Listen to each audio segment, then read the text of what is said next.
Hi అండి, నమస్తే. Welcome back to VV Kitchens. నేను మీ వర్ధిని విజయ్. ఈరోజు మన కిచెన్లో అటుకులతో ప్రిపేర్ చేసే పులిహోరని చూపించబోతున్నాను. ఈ పులిహోరని బ్రేక్ఫాస్ట్ టైంలో కానీ లేదా పిల్లలకి లంచ్ బాక్స్గా కానీ ప్రిపేర్ చేసి ఇవ్వచ్చు. అలా కాకుండా ఈవినింగ్స్ టైంలో కూడా ప్రిపేర్ చేసుకొని తినొచ్చు. ఈ అటుకుల పులిహోర రుచి మాత్రం అద్భుతంగా ఉంటుంది. మరి లేట్ చేయకుండా ఈ అటుకుల పులిహోరని ప్రిపేర్ చేయడం కోసం ప్రాసెస్ స్టార్ట్ చేసేద్దాం. ముందుగా ఒక పెద్ద గిన్నెలోకి మంచినీళ్ళని తీసుకొని దాంట్లోకి పావు కేజీ దాకా తిక్కుగా ఉండేటటువంటి అటుకులను తీసుకోవాలి.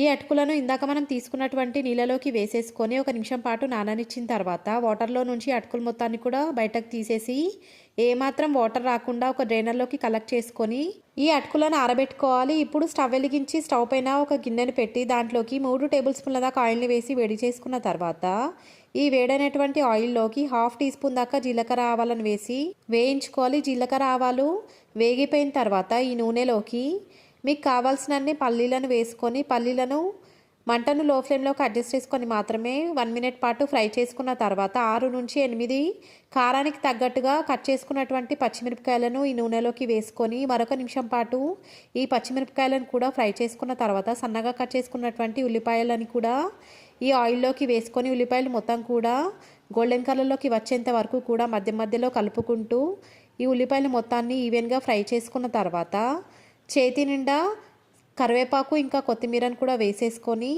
ఈ ఆయిల్లో మరొక నిమిషం పాటు ఫ్రై చేసుకోవాలి.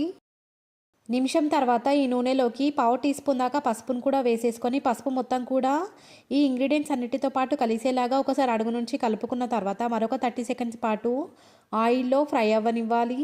30 సెకండ్స్ తర్వాత ఈ తాలింపులోకి రుచికి తగినంత ఉప్పును కూడా వేసేసుకొని ఉప్పు మొత్తాన్ని కూడా ఈ తాలింపుతో పాటు కలిసేలాగా ఒకసారి కలుపుకున్న తర్వాత ఇందాక మనం నానబెట్టి పక్కనుంచుకున్నటువంటి అటుకులను మొత్తాన్ని కూడా ఈ గిన్నెలోకి వేసేసుకొని ఈ తాలింపు మొత్తంతో పాటు కలిసేలాగా ఒకసారి అడుగు నుంచి కలిపేసుకోవాలి. తాలింపు మొత్తం కూడా ఈ పోహాతో పాటు కలిసిపోయేలాగా కలిపేసుకోవాలి.